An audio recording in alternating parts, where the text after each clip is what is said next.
All right, let's jump right in. Today we're going to unpack how just one single chaotic day of news sent these massive shockwaves all the way from the Middle East straight to Wall Street and then right into your wallet. You know, it's funny, just 24 hours before all this kicked off, things were looking pretty good. Markets were calm, almost optimistic. But they have this saying on Wall Street, a day can feel like an eternity. And wow, was that about to prove true. That calm, it was about to be absolutely shattered. And boom, this is where it all started. The price of Brent crude oil, that's a huge global benchmark, suddenly rockets to almost $110 a barrel. And let me tell you, this wasn't just some random market wobble. This was a giant red flag, a signal that something had gone very, very wrong. So you're probably asking, what happened? What caused this? Well, this huge price jump was the direct result of a really dangerous military flare-up in the Persian Gulf. And as you know, that region is just absolutely critical for the world's energy supply. And what's just wild is how fast this all went down. I mean, look at this timeline. It starts with an Israeli strike on an Iranian gas field. Then Iran doesn't wait, they retaliate, hitting a major energy hub in Qatar. Then they launch missiles that Saudi Arabia has to shoot down. We're talking about a few quick moves, and suddenly the entire region's energy system is on red alert. It just spiraled out of control. So everyone was freaking out about that $110 number, right? That was the big headline. But honestly, the reality on the ground was even crazier. If you look at the regional oil prices from places like Dubai and Oman, they shot past $155 a barrel. Analysts were saying that number, that was the real story. That showed just how bad the crisis was right at the heart of it all. Okay, so this massive energy shock, it wasn't going to stay contained in the Middle East, right? Of course not. It came crashing right into the financial markets. And all that uncertainty, it turned into pure fear on the trading floors in New York, like almost instantly. And Wall Street's reaction? Oh, it was swift and it was brutal. The Dow Jones was the first big indicator, and it just tanked, plunging 768 points. That's a 1.6% drop. You can just picture investors everywhere scrambling to figure out what to do with this overnight bombshell. And it wasn't just the Dow.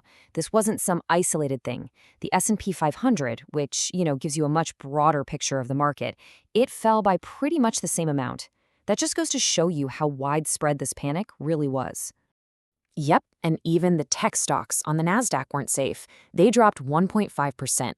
The bottom line is, on a day like this, there was literally nowhere for investors to hide. Everything, every single sector was bleeding red.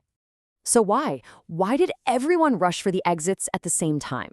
Well, it really boils down to this classic Wall Street saying, never try to catch a falling knife. Think about it. When something is plummeting in value, jumping in to buy the dip is super risky. You're probably just going to get hurt. And look, this isn't just some old-timey phrase. There's a ton of data to back it up. Momentum is a real, powerful force in the market. Stocks that are in a freefall, they tend to keep falling, at least for a little while. So for most people watching this unfold, selling felt like the only sane, rational thing to do. Okay, so you've got this oil shock. You've got market panic, and where does all this chaos end up? Well, it lands with a giant thud right on the desk of the U.S. Federal Reserve. And suddenly, the only question that mattered was, what is the Fed gonna do now? I mean, think about it. Jerome Powell and his team were already deep in this brutal fight against inflation. And this crisis, it was like a giant wrench thrown right into the gears of their plans. And this really lays out the impossible spot they were in. On one side, you've got inflation that's already running way too hot. I mean, the producer price index was more than double what anyone expected. But on the other side, you've got this oil shock, which could crush economic growth, while also making inflation even worse. So what do? Do you raise rates to kill inflation, or do you try to help the economy and risk inflation getting out of control? There was just no good answer. And you can just feel the frustration coming from Powell himself. I mean, this quote was from before the attack. He was already basically saying, hey, we're not making the progress on inflation we'd hoped for. So yeah, this oil crisis was absolutely the last thing he needed. And then, to pour gasoline on the fire, Powell starts talking really openly about his own job and his future. Can you imagine?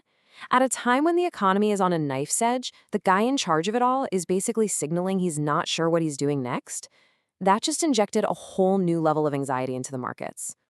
All right, let's shift gears and talk about the White House. Because with oil prices going through the roof and everyone feeling it at the pump, the administration knew they had to do something. And they reached for a really surprising and pretty powerful tool to try and calm things down. And that tool has to do with something called the Jones Act. Now, this is a law that's been around for over 100 years. And what it does basically is it says only U.S. ships with U.S. crews can move goods between U.S. ports. So think about moving fuel from a refinery in Texas to a port in New Jersey. Because of this law, it's way more expensive than it needs to be. So the administration's move was pretty clever. They issued a 60-day waiver for the Jones Act. What does that mean? It means that for a little while, foreign ships could come in and help move fuel between American ports. The goal here was simple: get more fuel moving around the country, increase the supply, and hopefully, bring down those painful prices at the pump. Okay, so we've talked geopolitics, we've talked about the stock market freaking out, and the government's response. But let's get to the real bottom line. What does any of this mean for you, for your wallet? Well, to figure that out, some economists at Stanford actually did the math. And it's pretty fascinating. They took a look at two big numbers that were affecting pretty much every American household at the time, and they put them side by side. And what they found is kind of stunning. So on one hand, people were getting an average tax refund of about $748. Great, right? Extra cash. But on the other hand, those surging oil prices, they were going to cost the average family an extra $740 a year just on gas. I mean, think about that.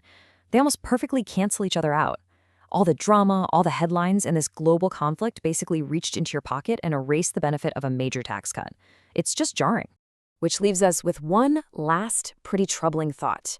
You've got slowing growth, you've got inflation that just won't quit, and now an energy shock. Doesn't that sound familiar? A little too much like 2022? So the big question is, are we headed for a repeat of a time that, let's be honest, nobody really wants to go back to? And right now, that is the billion-dollar question.